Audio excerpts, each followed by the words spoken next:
fight before? Yeah. You good? Yeah, I'm good. Good defense? Yeah. Must train different in America. Your defense stinks. You are the new student. Come closer.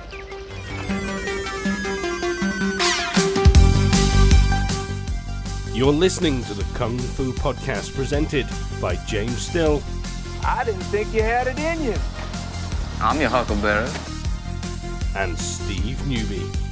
What I do have are a very particular set of skills. Skills I've acquired over a very long career.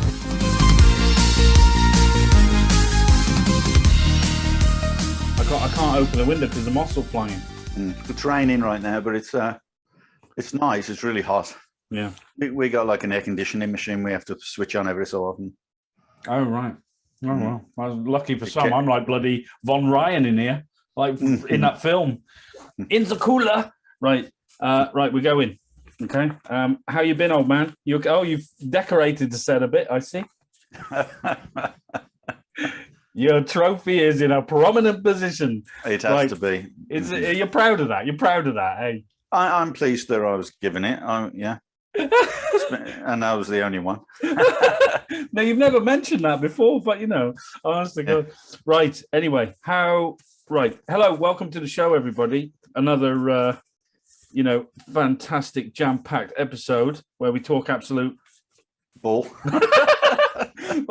Well, yeah, but actually, in all fairness, I got some good material this week. Do you want to talk about anything before we go on? Did you want to say anything? No, I'm interested to hear what you've got to ask me. You just keep on asking me questions about. Yeah, well, I got to get me book. Hang on a sec. One sec. Oh, right. Okay. It's Jesus, bloody hell! It was right at the bottom of me pile because it's karate's grappling methods. That's not, But no, I'm kidding. The author, Ian Abertheny, right? So I've got his book. I've had it for ages. Very, very interesting bloke in terms of his knowledge of karate. Karate. I don't know karate, but I know crazy. Now, I found a YouTube video the other week, right? Yeah. That I was recommended. Now, the title of this video was Martial Artists Make the Worst Self-Defense Experts. Now, featuring Ian Abertheny, the British guy who's sort of, he's very knowledgeable. He does what they call in karate bunkai, which is what we would call breaking down the sets, Yeah. But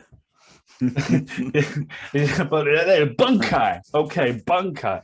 And he's really knowledgeable at it, like really interesting, great to listen to, and he really goes in depth, and he travels the world doing seminars, etc. on his specialist sort of subjects, etc. But martial artists are the worst self-defense experts. It was a video, and it was a video from a channel called, I think it was Martial Arts Journeys. I'll link it in the description, right? But this guy, you've seen it. It's the ex-Aikido guy who goes around shaming. Who doesn't Aikido. like his Aikido. He does. He hates his Aikido. Yeah. Like, he's just like the ultimate sort of, oh God. He's so ashamed. I've obviously been training badly, so therefore everyone must be training badly.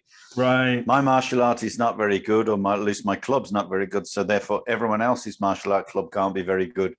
So no one can be very good at it.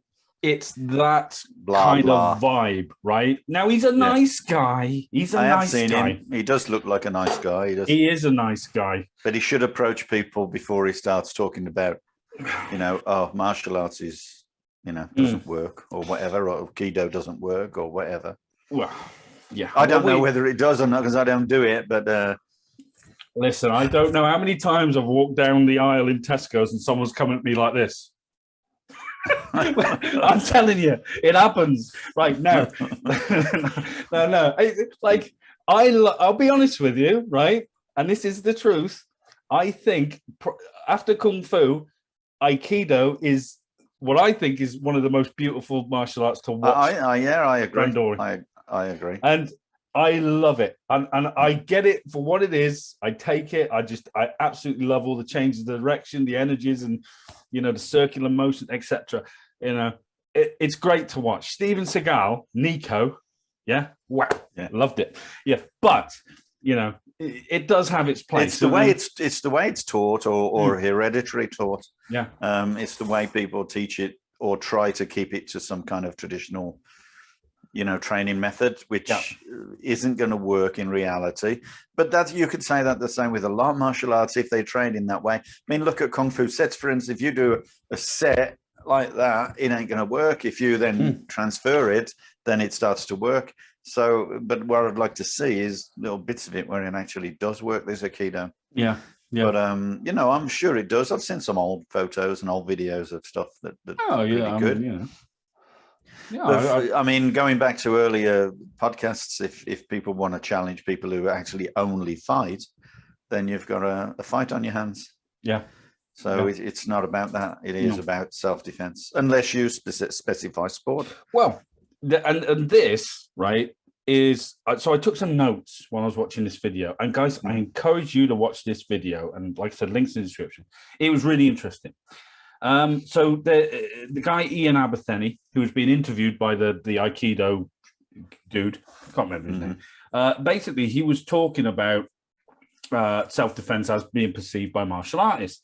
And he kind of mentioned one of his instructors, this Ian Abertheny, mentioned his instructor, a fellow called Peter Constantine, who is a very sort of old school British martial artist. I've heard that now. Heard of him. Yeah, so he's been around since the 60s, 70s. He's points fighting, full contact.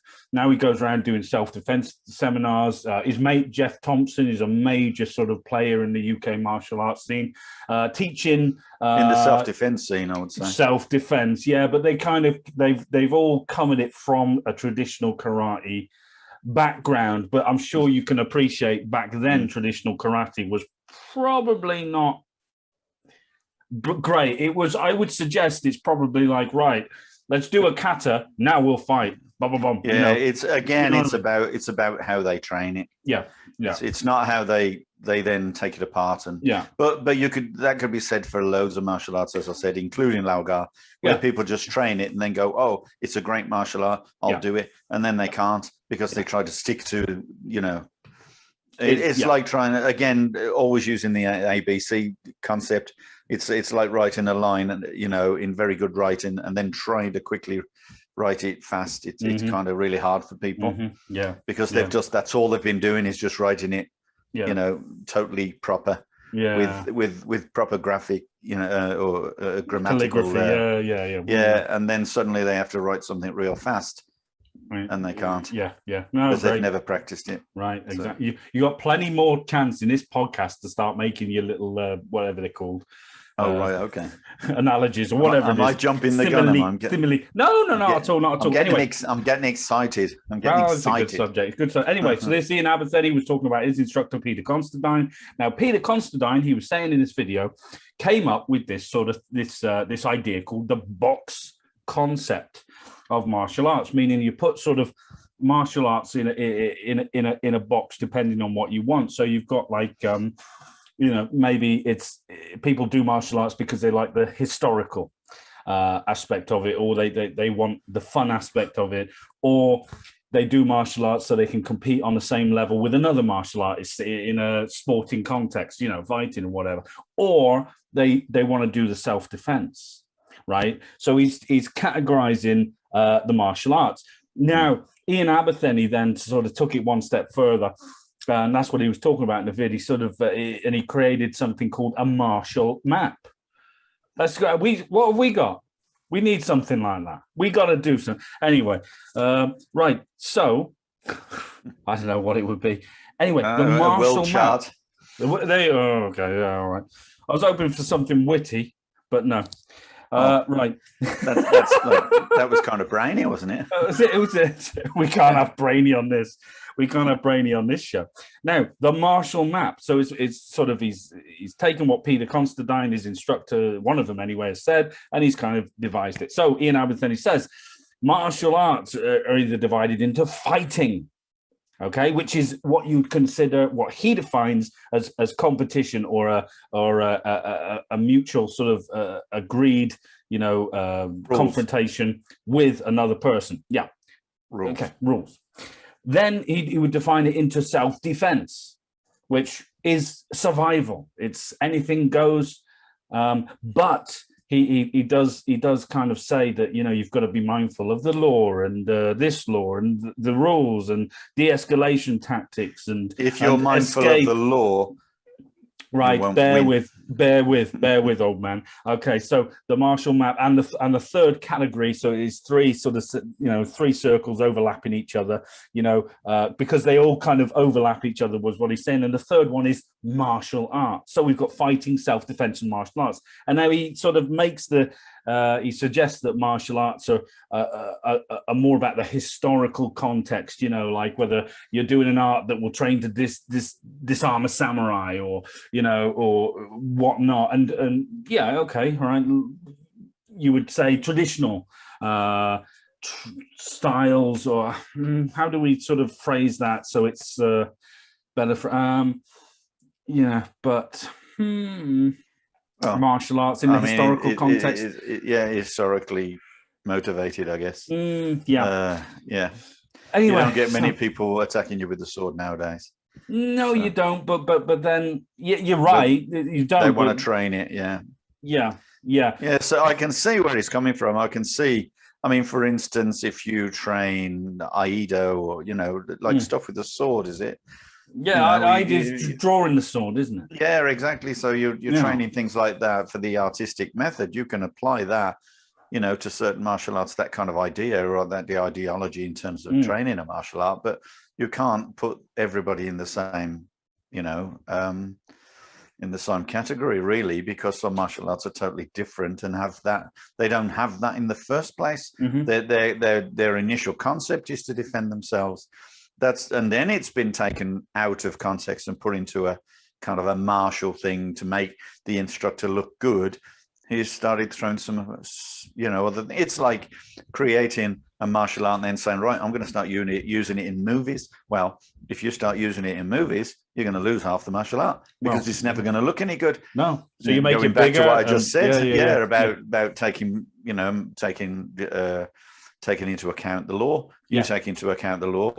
You're going to lose because, first of all, you're not even thinking about the fight. I mean, you shouldn't be thinking about the fight. You should be reacting. Yeah. And if you react according to the law, is the last thing you want to think about. It's survival is the first thing you want to think about. Yeah. But if you're thinking at all, right. Yeah, because it should be a response. But it's all it should very be well an automatic response. It's all very well saying that, but let's I kind of think that we're going to disagree on the premise of what he's saying. With all due respect. Yeah, okay. So let's just reiterate it. So martial arts is divided into three things: fighting, self-defense, and martial arts. Yeah. Okay. Now I would suggest it's not. That's overcomplicating an issue, but because it's all one in the same. But I also understand what he's trying to do, and this is what I would kind of, in my limited sort of experience, I would suggest that he's overcomplicating something that needn't be that complicated by categorizing and trying to define. Yeah, he's trying to define his own theory from his own experience, and that's fine because it's his opinion, his theories. It's absolutely fine. But I think what we would, for example, right? You just mentioned when you're thinking about legal consequences of something, then your mind is elsewhere. And, let's face it, if your mind's elsewhere thinking about that, then you're more likely to, going to get hit, right? Exactly. So let's just briefly define self-defense. Self-defense is responding to someone attacking you. Right. Therefore, there are no legal consequences other than the fact that you can't go over the top. You know, you can't pull out a sword and stab him because he's trying to hit you with a matchstick. You know, that doesn't work. You know, however, if he had a knife, you have every right to define what you require to eliminate him. You know, I mean, permanently. Eliminate him. I like it. They're going to eliminate you. Permanently, yeah. If he's got a knife, then your life is in danger. If Right. your life is in danger, there are no legal consequences. The legal consequences, But worry about that later. Yeah, well, that's it. And a lot of people, understand where you're coming from, but then a lot of people want to know that, well, if I hit him, I don't want to go to prison. You know, if I do this, I don't, so. It's called preemptive strike. Well, yeah, I mean, and we've talked about this on previous, sort of podcasts, haven't we? Yeah. But, there is, in today's modern world of litigation, CCTV, false accusations, bad eyewitness accounts, etc. It's a problem that exists. Yes, but it's a problem post-fight. Right, post-fight, and this is what I was trying to get, because pre-fight. Don't matter. Yeah, okay, yeah. Don't matter. Pre-fight, it don't matter. As long as you've been trained well. I knew a guy once, a student of mine actually, and he come back boasting about the fact he'd beat some drunk up. Some guy had obviously picked on him or whatever. He was drunk, yeah. and he pounded him. And I'm thinking, well, why did you pound him? He was drunk. Do you know what I mean? There's a legal consequence. You've got to be responsible for your own actions. You've got to be responsible for your own actions. And I think most of that is in the way that you train, in the discipline you take, in your training, and in the teacher and in the teaching of the subject. You've got to make it so that he's competent, but he's not overconfident. Yeah, it's at your attitude as well, isn't it? Yeah, like absolutely. And I think that's something that you through training will hone, but to some extent. But you like we've always said, if you're backed into a corner or you're protecting your kids, at what point will you not think about consequences and just go, animal instincts, go and get them? Yeah. So and we've had this discussion. I've had this discussion with other people as well, in reference to Lau Gar, right? So they would say, all right, so I'm going to teach the fourth set, and we always use the example where we're doing an uppercut and then striking to the throat, right, with a leopard's paw, okay, within the confines of the set. Now, the discussion I've had with some people has been, well, I'm not going to teach them to punch someone in the throat because you could kill them, and that's legal consequences. But then my argument straight back is, hang on, by not teaching someone to utilize that technique you're going to kill them. You're going to kill them because you're taking away the weapons of the warrior. Which basically, I mean, the thing that you talk about. Yeah. I'm just going to say that it is down to how people perceive martial arts. You're right. This guy has categorized them into fighting and self-defense, whereas pretty much they're similar, because the fighting aspect, the sport aspect, creates control, it creates confidence, it creates ability and skill, and you can use that skill, providing you, of course, then define that there are no rules. Yeah. But I think the biggest problem there is that people, it's down to how they see their ability and their training. That you can't train self-defense, so it's about your mind method, if you like. What exactly do you mean when you say you can't train self-defense? Can you define what you mean by self-defense? Because in reality, you would hurt the individual pretty quickly. Right. Now, of course, people then, what you get is a dissipation of reality. So you get people going, okay, I'm going to defend myself against a punch me, and they expect the guy to go. Yeah. And that's it. And then, of course, then they go, ha, ha, ha. It hits him about 13 times. And you go, wait a minute. American Kempo. Yeah. So wait a minute, you just hit him 13 times. What was wrong with the first one? Yeah. Obviously, the other 12 were required. Yeah. As the first one wasn't good enough. And there's your punch in the throat. There's your simple punch in the throat and your little poke in the eye. Oh, well, wait a minute. I'd hurt him if I hit him in the throat. Well, I'd hurt him if I poked him in the eye. Yes, but you've got to define, at least you've got to create the environment to train. Now, of course, you can use dummies. Paul Bob's the great example that you can use for pokes in the eye. But you've got to create the attitude and the environment. And you know, each individual is, not everybody can do self-defense as well. A lot of people do say, oh, you know, I wouldn't want to hurt him. Oh, I don't think I could do that. Oh, what about the legal consequences? There's a lot of people out there, you know, 90% of martial artists will probably think in that way. Yeah. Yeah, well, because it's the emphasis. And if you guys, again, I implore you to watch the whole video, listen to what the guy's saying. But he's basically saying, you know, if he's teaching self-defense, it's not just the physical he wants to teach. He wants to talk about escape tactics, de-escalation, you know, conflict resolution theories, etc. You know, and what I've just said, it ends up me agreeing with him, because obviously most martial artists couldn't do self-defense.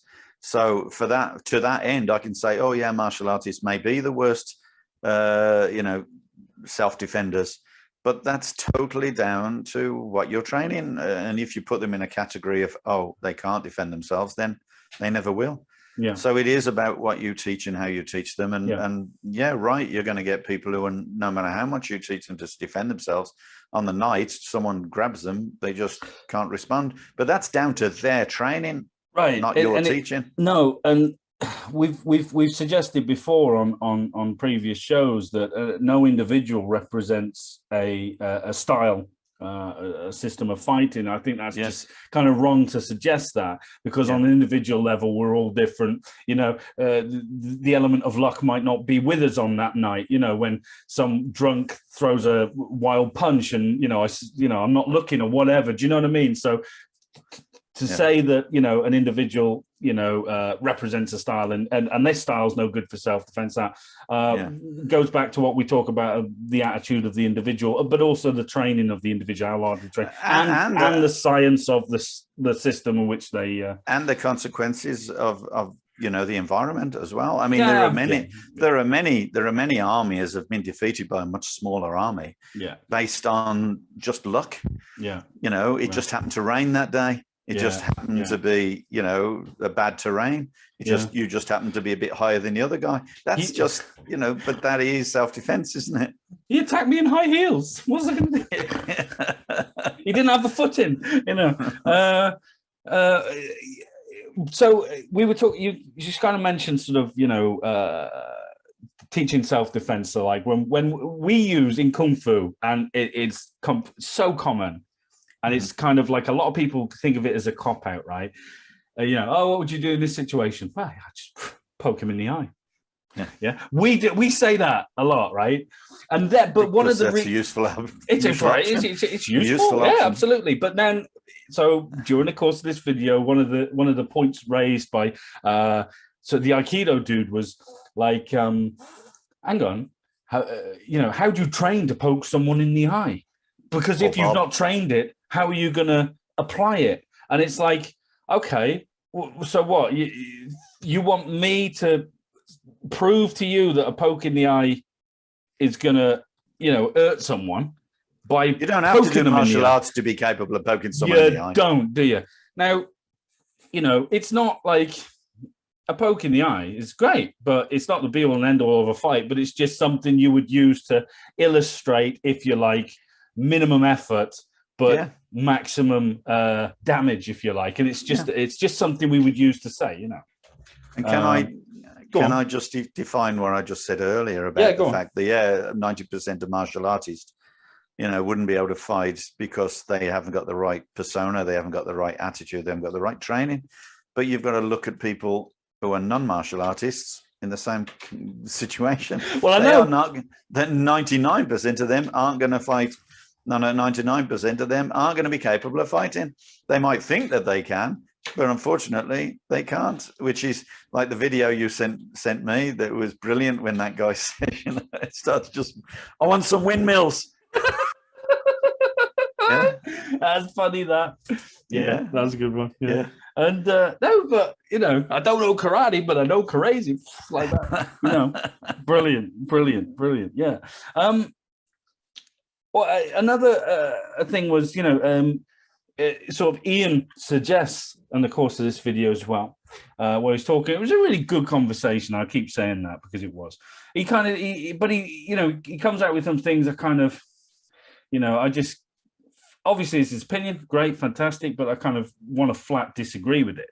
And we'll talk about the psychology of why we feel we want to disagree later on. But one of them is, he kind of said, oh, no martial art is good for self-defense. Only self-defense is good for self-defense. So he would suggest that, okay, right, you study Kung Fu. I want you to go and do a self-defense course. I want, and in the self-defense course, you're going to do some escape drills, some de-escalation, a preemptive strike, some palm heels, and that'll be good. Understand a bit about the law of self-defense in whatever country you're in, and that's good. It's like a first aid course. You're not learning to become a brain surgeon. It's just the basics. What do you think of that sort of suggestion? I think he's talking out of his arse. Right, and go on, why? Because if you want to do a first aid course, have you got the capability to save someone anyway? Likewise, if you do a martial arts, a self-defense course where you learn very simple, basic things, have you got the capability of defending yourself? Answer, no, because you haven't defined or developed the mental capacity. It's all about the mental attitude in the first place. That's why it says 90% of martial artists couldn't defend themselves, not because they haven't got the fight, because a lot of them could punch really well, some of them could kick brilliantly, some of them could react and respond, but they don't know how to respond when the other guy. It's like learning another language. You can learn French and then you can talk French all you like, and then someone suddenly speaks back to you and you go, what? And that we've talked about that before. We have. But that's the way it is. And in a self-defense course, you ain't going to get that. You're not going to get that response. You're not. But they try damn hard to replicate some sort of, and they call it, what do they call it? Pressure testing. That's one of them words, one of them phrases they use. We're going to pressure test. But unfortunately, I mean, I'm not making light of it because some people do have some reasonably valid, I think, theories on self-defense. But when you start dressing up as a Teenage Mutant Ninja Turtle and then talking about pressure testing, I just think, really? Okay. It's going to happen. Yeah. Okay. In the end, it's like someone who, says he's a great fighter and he can beat anybody in a competition who never ever fights. Yeah. That is what self-defense is like, because the only people really who can define their ability in self-defense are people who have actually survived encounters and have developed a way of defining what is an attack, what isn't an attack. Do they know how an attack's going to come? Well, they would turn around and to add an argument to what you've just said. They would turn around and say, okay, I've been on the doors for 20 years. I've taught the police, I've taught the army self-defense. I've done competition fighting. I've done full contact. I've done this. I've done that. I'm in a good position to suggest what self-defense is. Yeah, that's quite possible. Some of them are. But they still haven't experienced it. And I think the difficulty, I mean, it's like joining the army and never going to war. Yeah. And then you come back and say, I was in the army. And you never fired a gun. But to be fair to some of these people who say, worked on the doors and this, that, and the other, they've got the mental attitude. They have to have the mental attitude. Yeah. But invariably, they're big units. That's right, they are. And my brother was a bouncer. In the 70s, right? And he's quite tall, but he's not like a big muscly guy. No, but he simply was, he looked good, in a suit. Yeah. So, but the issue was that you've got to have the mental attitude, and you've got to be able to talk people down, and you've got to know how to talk to people properly. Yeah. In the early days, it was like fists first with a bouncer. Yeah, and then they consider themselves to be hard because fist first. I don't think that's hard at all. I think it's hard to be able to stand next to someone and talk them down, knowing at any point in time they could kick off. Yeah, and if you have got the mental capacity to stand there and to be able to talk someone down and argue with them and let them have their argument and listen to their argument and bring them down, then you're a much better individual. Isn't it just street smarts, you know?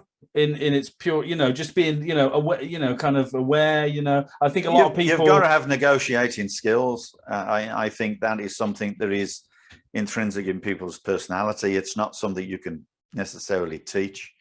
Negotiating skills in certain situations.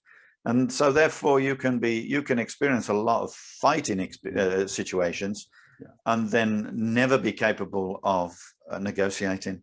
And there are sometimes when you're going to need to negotiate because you are going to be outnumbered or you are going to be that's why outgunned. you look at sort of the police in the UK, not just the police in the UK, but kind of I use the UK as an example, right? So they're not going to knock on someone's door at 4 a.m. and politely ask them to come outside. They're going to go in, they're going to shout, you know, please get there, blah, blah, blah. So what it is. Yeah. And they're going to have a lot of friends with them. Yeah, I know. But what I'm getting at is it's basically, it's the first, you're using your voice in a commanding way. So you're dominating them. Yeah. So you're looking at conflict and what conflict is. And you're saying, right, before I even get to the physical, I've got to have the mentality. So I'm going to start by a show of force, angry man. Yeah, probably a better example would be just a road stop. Right. Okay. Yeah. Because you are going to approach someone and you've had to stop. You don't know who the hell they are. You don't know what they're into, and you've got to give them. But, you know, they use negotiating tactics. They don't necessarily go in, knock on the door and say, you've just done something wrong. You've been speeding. They'll use diplomatic skills. Oh, depending on the situation. I guess I was using just that. Yeah, but they've got to be capable of backing that up. And that's the issue with a lot of martial artists, not capable of backing it up. They do think they are, and therefore they can sometimes get away with it quite well. I've done it. I've got away with a lot of stuff because I've been able to, you know, sort of talk in that kind of way. You know, I've been surrounded by a lot of people and been able to, you know, discuss with them and talk to them. I got away with it once because I posed in a fighting stance just not long after I started with you. I was shitting myself. These two lads. I was like, oh, come on, let's go, man. Like that, you know. I didn't know what I was going to do, but I thought I'd do something, you know. And they went, oh, okay. And you know. But anyway. Well, you remember my story about the fish and chip shop or the Chinese takeaway. There you go, yeah. And those people just, you know, what you're looking at? Yeah, and I just get in the car, and I didn't know what I was going to do. I was only 18. Get in the car, and they got in the car like idiots. They got 3 of them, and then they went ding. There's 3 of us, and one of him. I'm going to chase him. Yeah, because one of them said at the door, "They says there's 3 of us." I says, "Get in the car, get in the effing car." I was really aggressive. They got in their car, drove off, and then the next thing, I get on my bike, get my stuff, start cycling off, and there they are. They come back. I can just imagine that ding in their head going, and they say, "Stop!" And I went, "Why? There's 3 of you." And just kept cycling. Next day, I saw the next. I saw one of them the next day, and I just stared at him at the bus stop. He was looking through the glass panel of Sainsbury's or something, and I came up behind him and I just stood right next to him and just stared at him in the panel, and he was shitting himself. and I wouldn't have known what to do. I hadn't got a clue what to do, but I had that attitude. So the attitude is there. That's interesting. Yeah, that's it. You can sell it, can't you? Yeah, you know. Some people are really good salesmen. They just don't know how to work the car. Oh shit! No, that's funny. That's funny. But go. So sort of, you know, going back to you know, this premise that fighting, self-defense, and martial arts are all separate things. So let's explain to them. I like you to explain why they're not, from your point of view, from your sort of I won't say unbiased point of view, but your perspective. That's a great word. Your perspective. Why are they not? They're not. But I can say they're not, and then go down the road to another martial art and go, you know what, they are, because that's how they teach it. So it's down to how people have teach it, and then the heredity line, if you like. So one teacher to another. And remember, anybody become a teacher today. And so when you see people becoming a teacher, all they want to do is teach people the martial art. Therefore, they are, by definition, martial artists, but not fighters. Then there are other people just want to kick the crap out of people. They might be self-defenders, but they're not martial artists, right. You know. So, and then you've got competitors who just concerned with their own training, go out, train. They may get some people who are good enough to train with them, and they use them for ringcraft, and they use them for, you know, sparring partners, but they're not teachers, you know. So it's defined like that. There is no definition, in other words. Okay. But I would disagree with the general consensus that martial artists can't teach or can't do self-defense. That's bull. That's total bull. Because martial arts existed thousands of years. So this was my next. It wasn't a sport. Yeah. It wasn't just an art. This was what I was going to suggest or sort of steer next. All right. So when we look at the history of these fighting arts, okay, way back when the world, was a lot more dangerous than it is today. And let's face it, today you're very statistically not likely to be a victim of a violent crime. It's a very, let's face it. Yeah. Particularly if you're a martial artist, you're not very likely to get, involved in a violent crime. Very likely, but anything's possible. So way back then, what do you think the perception of these, these fighting monks or these revolutionaries? What do you think their thoughts would have been that fighting self-defense and martial arts are not one in the same?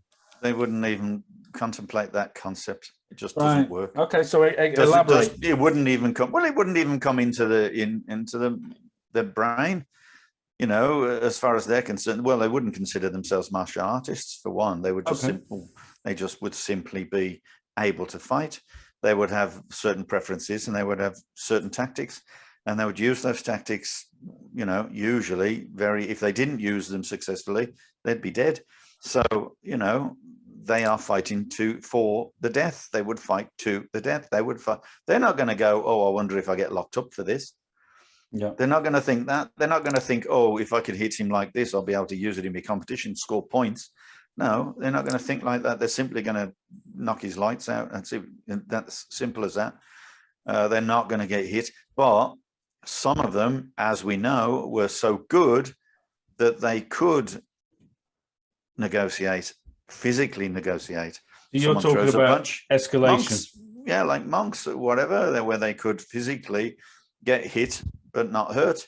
Then if you go up to a guy and you smack him in the stomach and nothing happens and he just looks down at you, you feel you may have a little problem.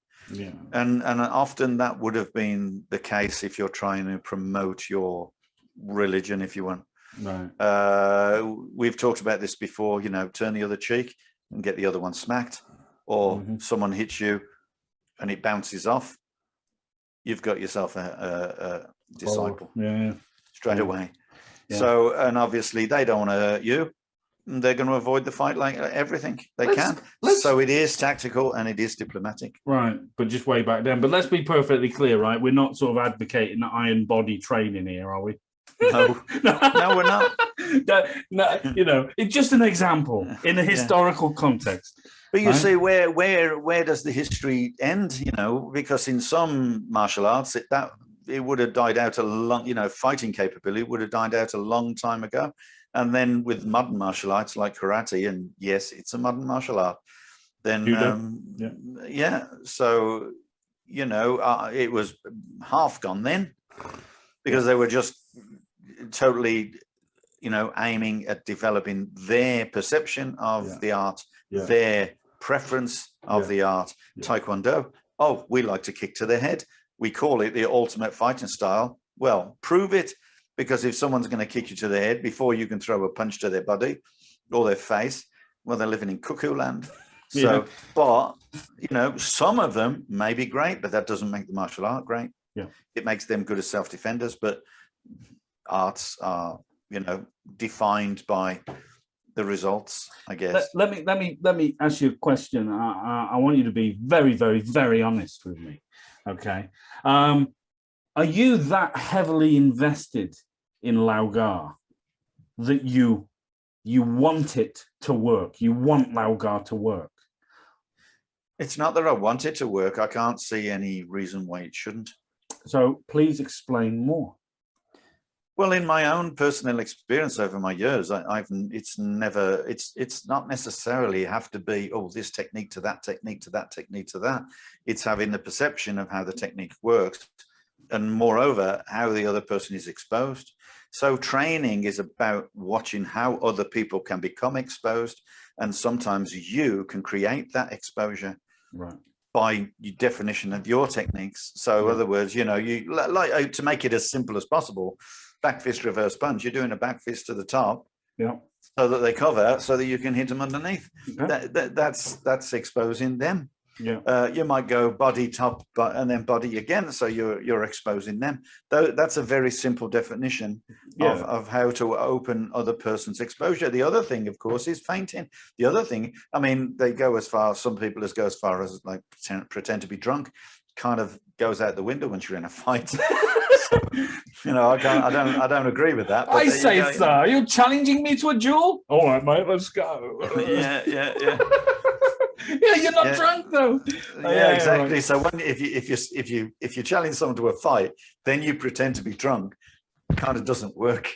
Really. Whereas if you're pretending to be drunk in a back street, and maybe people think you're drunk, so they pick on you, and you suddenly go bang. Well, you're doing what everyone else would do. Yeah, that is bang. You don't have to pretend to be drunk for that, and it's highly unlikely they're going to attack you if they think they can't beat you.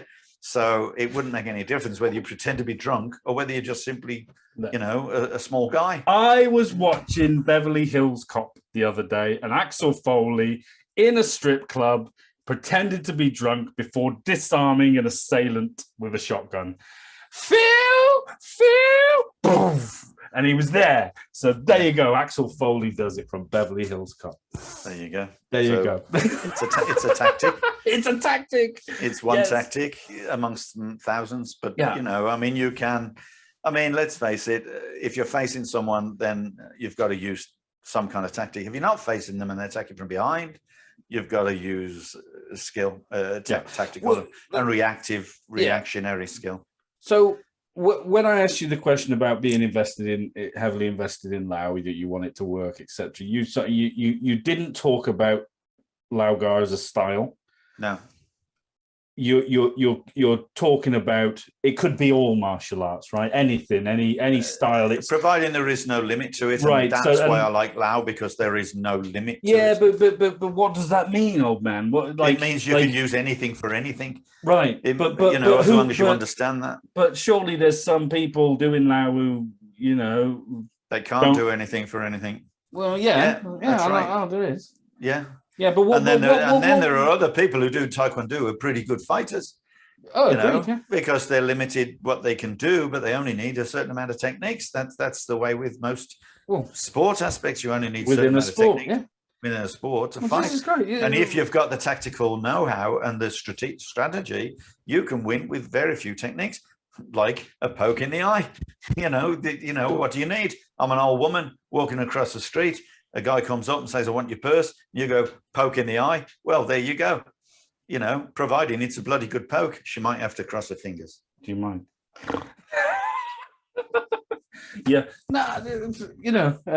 Science. If she's got a brolly, stab the brolly in his eye. Yeah. She's won. Well, so you just said Lau is unlimited, right? And I understand what you mean, but let's just define what you mean. What do you mean it's unlimited? What you mean? You use anything for anything? So yes. Are we disregarding the forms, the set? Do we need to do the sets anymore? Do we need to do forms?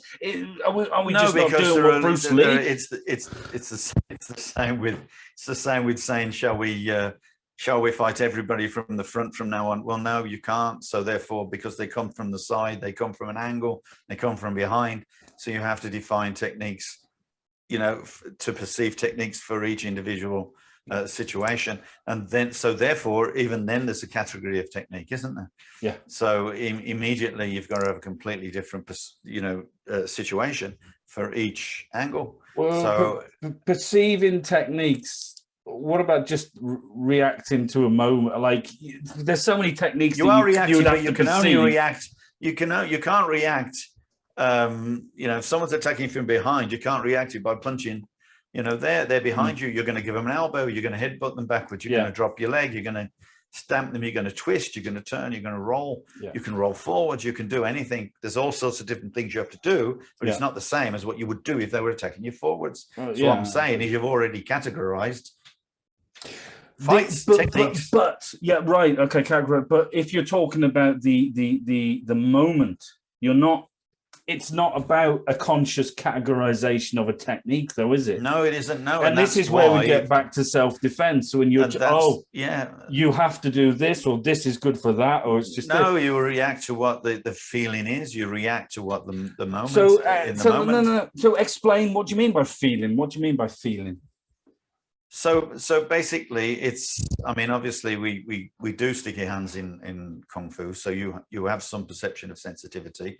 And if you haven't got sensitivity, it would be a lot more difficult in a close contest or a close battle. Well, if the guy's behind you, because you haven't got a lot of time. Yeah, but if someone's touching your arm, if someone touches you there, you're going to turn that way. Yeah. Yeah, do you know what I mean? Because 9 times out of 10, it's going to be his right arm.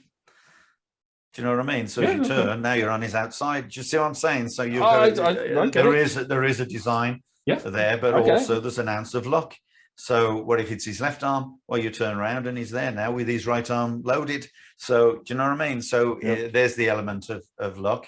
But then if you're capable, the closer you get, the harder it is for him to actually throw that punch, because now you're right in his face. So it's totally dependent on that. And then what are you doing with your legs? Where are you putting your legs? What are you going to do? Are you going to step back, draw him to you? Are you going to step close to him and be able to take his space?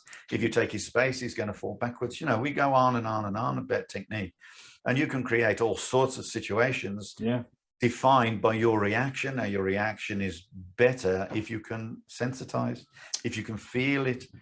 And that's why people standing back and then sort of putting their fists out and then going, okay, I'm going to have you.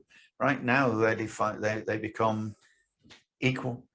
Right. Because the other person has the same capability. So you've got to react to what's happening in the moment, not retreat and then reform or regroup. That's almost a sporting chance, because two people have the same, like you just suggested. We don't know what he's got though, do we? We don't know how he fights. So now we're gonna square up to someone who could have a much better tactical ability than you. So you don't want to give him that chance. No, that's why it's nice to be close. Isn't the problem? I would suggest that a lot of perception of self-defense is heavily influenced by those martial arts who are very sport-orientated. Yeah. So, like you just suggested, it's step back, right? Assume a fighting stance. Now and that's their tactics, and that's their strategy, and it's going to be different for everyone. And which is why, how can you say that generally in martial arts no one can fight? Because everyone has a totally different approach. So their approach, or their perception of other people's approach, is their perception and their perception alone. They cannot see it because they cannot do it. Right. And there lies the problem. When you, like that guy talking about Aikido, is it, or the karate guy saying, well, let's categorize people into those 3 categories. Well, you can't do that. You can do that with lots of people. You cannot do it as a general, foundation to martial arts. The foundation to martial arts is fighting. The foundation to martial arts is understanding the concept of fighting. That's why it's called bloody martial. Yeah. And for no other reason. Yeah, but yes, but how you train it then, or how you learn it, or where you learn it, or how long you learn it for, that defines whether you can use it or not. Yeah. And there, I'd agree. Yeah. You mentioned sticking hands before, and you sort of went to that. Why did you go straight to sticking hands? Because it's an addition to reaction. It's a sensitization. Right. So one of the points that was discussed in this video is that the Ian Abertheny just the first thing he did when he started teaching was get rid of because he doesn't like it. It's 3-step sparring, 1-step sparring, 3-step, 5-step sparring, to what we would call sort of hand blocks, kick blocks, Taekwondo, they would call it one-step sparring, whatever, but he gets rid of them because they are not, he says it's a complete waste of time, That's because he doesn't understand them. So he gets rid of something that may not be compatible with his knowledge, may not be capable of his knowledge. Now, I refuse to believe that because he's a very knowledgeable chap. So why did he get rid of something then? Well, I'm interested. Well, he would. I don't want to speak for him, but he kind of suggests that it's giving people a false sense of combat. Well, we don't like one-step sparring. I don't like basic hand blocks and kick blocks. I don't like them as basic hand blocks and kick blocks. I don't like stepping and punching, But there is a value in it because the defense it needs an attacker. We need an attacker. And as a beginner or as an early trainer, in the first place, you need that stepping stone, because you're not going to understand it otherwise, because it's going to be too overpowering. That's like trying to learn a lot of big words when you're just starting to learn to write. It's like getting a beginner to do sticking hands and going, how come you can't defend yourself? Yeah. It needs to escalate. The training process needs to develop. Yeah, it has to be developed. It doesn't. Bruce Lee says, "I have got no styles." Yes, he has. He had to start from somewhere. Yeah. So he had a style. Yeah. So you might not have it. You might not have it in the end for you, but if you're going to teach it to someone, you've got to teach them something. So you've got to teach them your style. Now, if you change that style, well, it's not the style you learned. Now it's the style you teach, right? So they no longer have access to how you learned. So now that's gone. We need to define the difference between the style you learn and the style you teach. There should be no difference, to be frank with you. It's only the development of an individual. Right. It's got nothing to do, but the style in itself, if you want to, style is a really weird word because it's very hard to define style. Some people have a very limited style. In other words, they say, "Oh, my style is punching and kicking," or invokes punching and kicking, or it that's how it attributes to its success, punching and kicking. Taekwondo, we attribute our success mainly to the high kicks. Well, you're limiting your style now. So there are many styles, inverted commas, that are actually very, very limited, and they've been devised and developed from people who have changed where they got that style from, and then they've gone, you know what, I think this works better than that. Why? Because I'm a tall, lanky guy and I can kick high. So for me, I like that, kicking high. Well, what about the small girl that comes in and says, okay, I want to be able to do that? And then you go MMA, oh, let's do some grappling, shall we? Right. So the little 10-stone girl, and that's heavy for a girl, isn't it? I guess. So my apologies. Now, a 14-stone guy, and he's lying on top of her, and she can't move because he's on top of her. Well, let's face it, that style is limited. Yeah. So unless she can bite him in the throat or poke him in the eye, or if she can fight while she's standing up, she's got a much better chance. Otherwise, she must be just a good jogger. But it's not limited for the guy lying on top, right? No, it's not limited. Great, no. Works for him. The weakness in that, and we've talked about this on other podcasts, it's the individual's perception, and then they feel, oh, I've got to change it. So it's pretty much what Bruce Lee did, right? That's right. But it's like he had something. He had the Wing Chun, great, fantastic.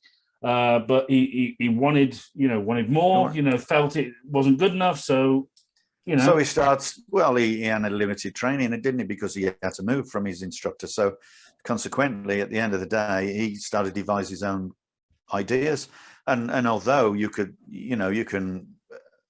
compliment him and say, yeah, well, he learned a lot from different books and various people that he saw, and he had a certain amount of skill because of his excessive training. Yes, but when you come to the ordinary person, you take a look. Let's go back to why is Lao unlimited?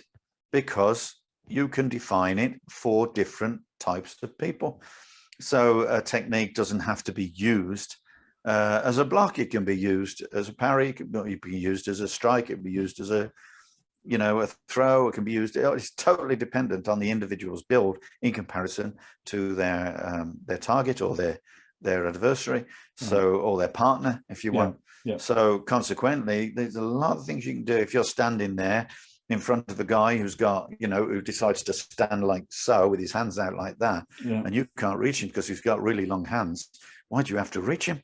There's a target right there. Fingers. Just smack him in the fingers. Smacking the fingers is going to move his fingers. You're going to hit him somewhere else. Yeah. So it's you've got to create an end game. You've got to create a level playing field. So you've got to create a way in. Yeah. That's skill. Right. So should the sort of, what do you think about the goal, if you like, of any martial arts teacher? Should it be to teach a style or that is unlimited? But we all know, right? And if I say, "Oh, Steve, you teach an unlimited style," oh, what? He's taught you over 1 million different techniques, then, has he? It don't work like that, does it? No, like but it's the recipe that you've got to give. Yeah. What is? Yeah. I was going to say. So, what is the end intention, if you like, or goal of a teacher? It is to make the student better than you. Because if you can make the student better than you, then he can use that style to a much better degree, rather than limit the style. So if you look at the definition of style, you can see lots and lots of styles all the way through the years. I'm not going to name them and insult them, but as well as I do, there's an awful lot of styles out there that have they've dissipated their knowledge, they've dissipated their tactics and strategies. Laugar for one. Laugar. Laugar. And there's plenty of people who've gone out. Yes, people have. But not the style. The style's still the same. But they've taken Laugar and they've dissipated it. Yes, absolutely. And that's the problem. But they've taken, they take karate, dissipated, they take taekwondo and dissipated, whatever. It was probably dissipated before it even started. There are limits that we know. There are limits to a lot of styles. Jiu-jitsu, there are limits to that. Do they get up and start kicking? No. Exactly. So, judo, there's limits to it. Do they start kicking? No. So they're by definition, because of style, they're limited. Yeah, but then we could say, well, Laugar, you don't take it onto the ground, do you? Well, yes, you do. You don't ground fight. That's what I meant. Sorry, you don't ground fight. You don't ground fight. I mean, if you had a big guy and you said, right, okay, take it to the ground, he'd be successful. But you'd know he could be successful. So you could teach him down on the ground. But if it's a small girl, would you teach her to go down the ground? No, because she could not be successful. It would limit her success.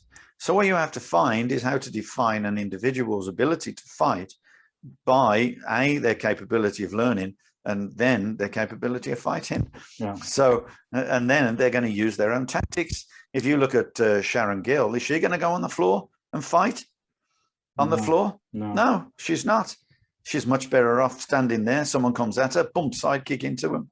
Yeah, she wins every time like that. Yeah. Well, for those who don't know, Sharon Gill is one of the champion top fighter in Laugar. Yeah, fighters. For many years. Understood. So and then when you look at other big guys, they're big enough to take it on. Lawrence White, people much bigger and capable of doing, fighting big guys. Why? Because they're big, Yeah. So you have certain animals, like Mike Tyson is a good example, where no matter how heavy he is, the other guy might be much taller but the same weight. Simply because he's a strong guy. Yeah. So his tactics have to work for that, and of course his body techniques. Then why does he have to overreach? He doesn't. He can use body techniques, but he's still limited because it's a sport. But that doesn't make him limited in the street, but it totally depends on someone, capable of fighting him, maybe as strong as him. Yeah. But a smaller person undoubtedly will be limited because they're never going to muster that kind of power. Right. And they're never going to, absorb that kind of energy either, because he's just totally a fighter. Yeah. So if you want to fight someone like that, you've got to be a total fighter. Right. But that defines you as well. Yeah. But in self-defense, you haven't got to be a total fighter, because someone that strong, that good, has no reason to attack you. No, it's, you know, it's generally a criminal element, isn't it? It's like exactly the possibility. Opportunistic. But look, criminals they're not looking for a fight. They're looking for a victim. No. Right? There's no such thing as anybody who's looking for a fight. They are there looking for a victim. They expect you to be easy. If you're not easy, they'll go find someone else. Mm-hmm. That's it. That's the human nature. Mm-hmm. No one is out there to fight you, okay? Unless they're drunk or unless they got a lot of friends around them, right? So then you have an issue. Mm-hmm. But most people who want to mug you or whatever, they're out for an easy mugging, right? And they try to arm themselves to make sure it's even easier. Now, if you can fight them and you can win, they'll just go find someone else. They're not out for a battle. No one ever has been, right? When, you know, for that reason. So, you know, no one wants to get hurt, including muggers, including, you know, criminals. No, they're not out to get hurt. They're out for an easy picking. Yeah. Right. What do you think they pick on unarmed people? What do you think they pick on women? What do you think they pick on small guys? You know, guys who look like they can't handle themselves, a guy in a suit. Yeah. Why do they pick on them? Well, because they're easy. You know, they try to dominate them. Once they dominate them, that's all they want to do. They want to go. They don't want to stand there and fight. Mm-hmm. But if you can defend yourself, well, the first thing in the first secret in self-defense is not tell the other person you can defend yourself. Mm-hmm. You know, you can be, don't hurt me, bang. Don't stand there in a fighting stance. Don't stand there in a fighting stance. All right. That's why we always talk about that. Always a fighting stance is after the event. A response to and it's an action. Yeah. Not a reaction. It's an action. It's so Donnie Yen proactive. Donnie Yen is wrong, everybody. Okay. Well, John Donnie Yen. Okay, don't believe it. Okay, right, guys. I think it's a movie, baby. Okay, so you know, we've danced around that, and you know, you've dropped in your thoughts. So have I. Great conversation. Good conversation piece. So in closing, fighting, self-defense and martial arts, they're all the same. Human beings in their infinite wisdom like to categorize and you know, compartmentalize things. It's divided by human beings. Yeah, when you overthink something, you lose the point of the simplicity, which is self-defense in itself. You can't be thinking, you need to just respond. Is that easy to do? You got to have a hell of a lot of training and a smidgen and you got of to train luck. the right things. Yeah, right. Yeah, and you got to train what's good for you too. So therefore, you've got to find the right style or and the right art, if you want. Yeah, and advance it, not dissipate it. Yeah. So in reality, martial arts is one. With everything, with fighting, people define the differences. It's defined. Wait a minute. You mean a Thai boxing leg kick is different than a kung fu leg kick? Come on, no, you're controversial, Mr. Newbie. Right? Well, that's not what I say. I agree. They're both the same. Except that the Thai boxer is going to practice an awful lot more. Oh hell yeah! Because he's in a sport and he needs to win. Yeah. But do you need that kind of training to be, you know, in the but if you fight another martial artist, you might need it. But you know, okay, whatever. The you know, contingencies and plans you could make are never ending. So you know, and that's, I think martial artists do like to complicate things. But also remember, we are human, so you know, there are times that when you may have to escalate it. If you realize that the enemy is stronger than you, you have to, you know, compromise. You have to find something that brings you up. You know, you pull out a stick, you pick up a brick, you throw sand in their eye, you know, whatever. You throw your if you're in America, get out your 44. Okay. Yeah. Go Clint Eastwood. They have no respect for life. Oh, that's the come on. All right, stop. They have no respect for life. Oh, yeah, this will stop them when they come through your door. Damn straight it will. He's trying to get medicine for his wife. He needs money. He's desperate. Go ahead. Make my day. Right. Okay. And on that note, wonderful.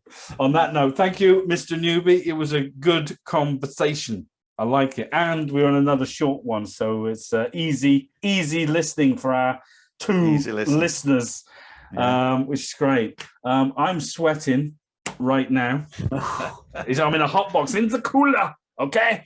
We're going to go. Yeah. Thank you so much for joining us. Give us a like, follow us on YouTube. If you want to send us a question, that would be great. If you agree, disagree, get in contact, drop us a line. Brilliant, fantastic. Yeah, always love an argument. Why has everything got to be an argument, old man? It's got to be a debate. If it's not a debate, then it's not worth talking about. Absolutely. We love it. Anyway, guys, take care. Be safe. My name's James. What are you doing now? Oh, you're going to bed now, aren't you? Well, I should think so. What time is it?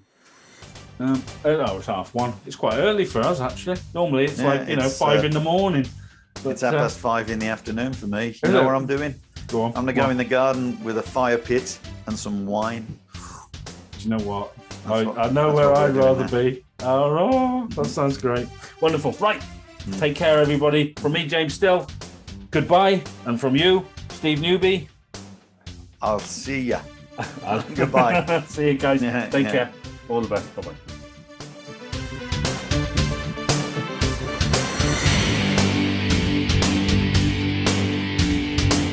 Concentrate on your enemy's weak points. The eyes, the throat, the knackers. Hi guys, thanks so much for joining us on the Kung Fu Podcast. If you like that and you want to find out more about us, you can head over to Facebook, Twitter, Instagram or YouTube and find us under SJN Martial Arts. And also guys, this podcast is available on Podbean and iTunes. So until next time, take care of yourselves and we'll see you again on the Kung Fu Podcast.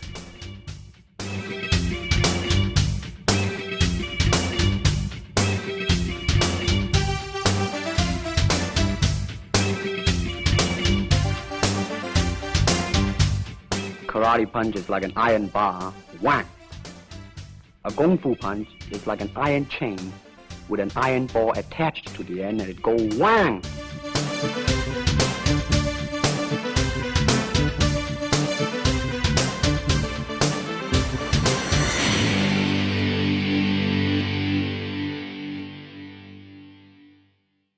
Can you break a log like that? Don't know. Never been attacked by tree. Yeah. No, great. Yeah, some people don't, you've got people that break the rules here the same as everywhere else. I had a guy the other day, right? He, I went to Tim Hortons and I was driving down the car park, 6:30, totally empty car park. Okay. This is totally empty car park. So there he is in his people carrier, his caravan, they call it here, trying to back out of a stall of a spot. Right. So I thought, well, I won't go near him. I'll go around. I'll go this way. I'll go across the lines there. Yeah. All the stalls, all the lines. Yeah. So I'm driving across the lines there. Next thing I see him go like this. And then he's following me. And the next thing you know, as I'm turning around the corner, he's following me. And he comes up the side of me and he drives straight in front of me. Straight in front of me and stops me. So I push the door open. I walk straight up to his car, say, "What's your problem?" Straight away, "What's your problem?" Then he starts arguing about the fact that I shouldn't be driving over the lines. As a driving instructor, I should not be driving over the lines. You should know better. I'm going, shut the up. You don't know what you're talking about. There's no such thing as the rules. We do emergency maneuvers over there. We do. The motorbikes go round and round on those lines. Yeah. Right? There are no rules for going over any lines.